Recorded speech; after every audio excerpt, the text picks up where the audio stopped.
everybody, it's Scrappy Canuck and I'm here today to share with you a little tutorial on how to make these beautiful paper rosettes for your projects. They're so easy to do. They're a lot of fun to make actually too. They only take about 5 minutes or so and you get this beautiful embellishment that you can add to your projects. So here's what you need. You need some paper.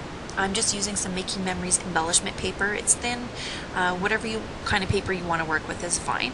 You're going to need a pencil and some scissors.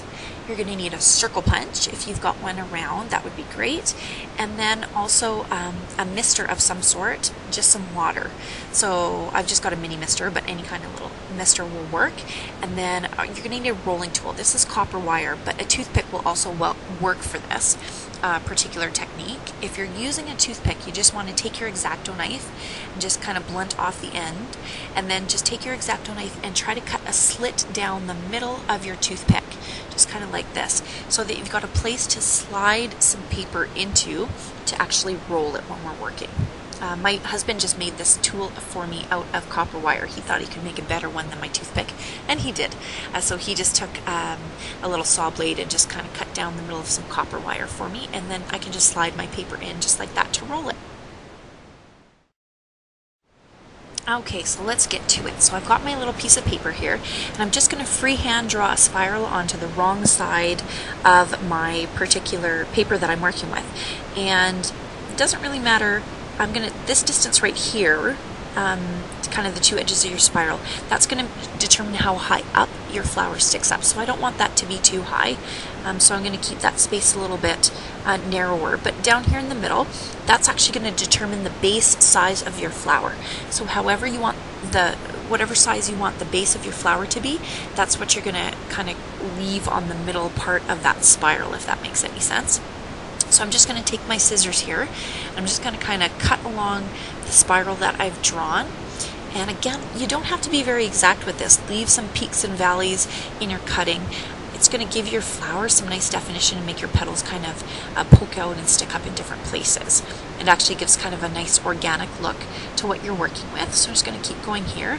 And again, I've got that little middle part, so that's going to be the base of my flower, just like this. And then all I'm going to do is I'm just going to take my toothpick, or I'm actually going to use my little copper wire tool in this particular case, and I'm just going to turn it over so that the right side of my paper is facing up, and I'm going to work on the inside edge of this particular spiral, and I'm just going to slide my paper into the middle of my rolling tool, just like that. You can see how it's in there. And I'm just going to follow the top edge of the spiral right up here, so that it pops up right at me, and I'm just going to kind of follow it along as we go through this entire spiral. This is actually really quick and easy to do too. And I'm just going to kind of get to the end here. I'm just going to leave that in place, and I'm just going to pull my tool right out from the bottom.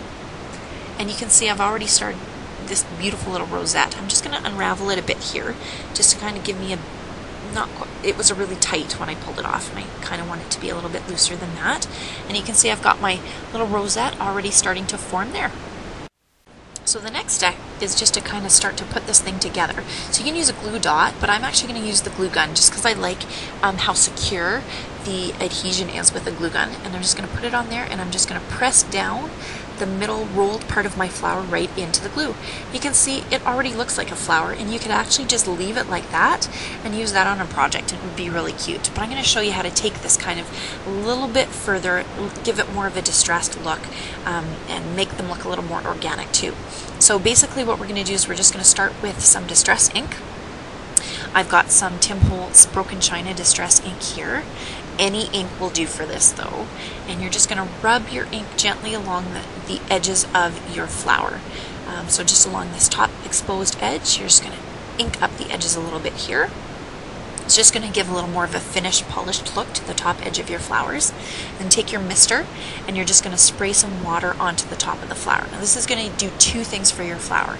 It's going to allow the ink to bleed a little bit and set in place, which is really pretty. But it's also going to allow you to kind of roll these edges back a little bit without ripping and tearing too much of the flower. Although if you do, don't worry about it, because it actually gives a really nice kind of distressed look as well. But I'm just going to kind of roll these backwards. You can even take your little rolling tool or your toothpick and just use that to kind of pick out the middle of the flower here. and just roll it backwards on itself just like that. And you can see it's kind of looking a little more organic. Again, you can just leave it at this step, or we can take it one step further and create a more structured shape. So we're going to take some more of our Making Memories paper here, and what I'm going to do is I'm just going to take a pen and I'm going to freehand draw just some base petal shapes.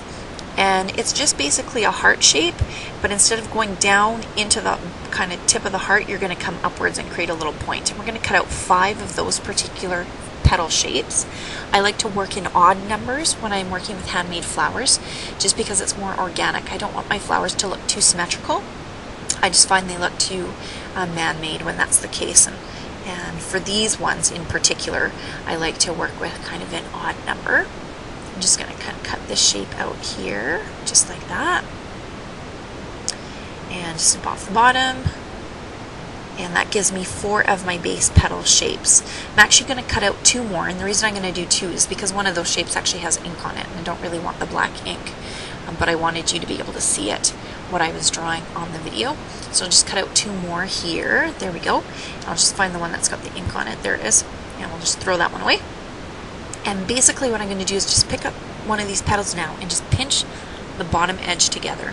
This gives a nice kind of 3-dimensional appearance to this particular petal, and it's also going to make it a lot easier to adhere to the bottom of the flower once we get to that stage. So we'll just do the same thing with each one of these.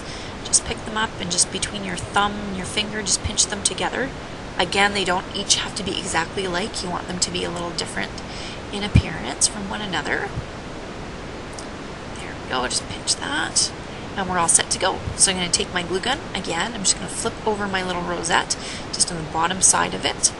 And I'm just going to take my glue gun, just put a little dot of glue, and just take one of my petals, and with the right side of the paper facing downwards in this particular case, I'm just going to adhere each one of my petals in a kind of rotating fashion around the edge of my flower, bottom edge of my flower, and each one of these is actually overlapping the next one just to give the appearance that they're kind of opening up on top of each other. We'll just finish these last 2 here. Sorry, I'm just going off the camera here. I'm just noticing how awful my glue gun looks. We need to clean that off. There we go. And we're all set to go, so you can see how this is starting to shape up. So I'm just going to kind of pinch these edges back here a little bit. Just kind of work the flower a little bit until I get a nice kind of shape, rolled shape that I want. This middle part's still a bit damp too, which is great because I can kind of still manipulate everything. Just going to ink up the edges here, and then we are all set to go. So the last step is just to finish off the bottom edge of the flower by using your circle punch. So we're just going to cut out a little circle here, and we're just going to adhere this onto the bottom edge of our flower just right in the middle. It's just going to finish it off, give it a nice appearance on the bottom, but it's also going to give me a nice flat surface that I'm going to be able to adhere onto whatever project I'm working on. So there we go. We'll just take my scissors here and we'll just fluff this flower up a bit, and we've got a perfect little floral rosette. So I hope you've liked this little tutorial today, and I hope you enjoy making these paper flowers as much as I do. Make sure you come back and visit me this week on scrappycanuck.wordpress.com, because I've got lots of other tutorials as well on how to make different paper flowers in shapes and sizes. Thanks for coming by.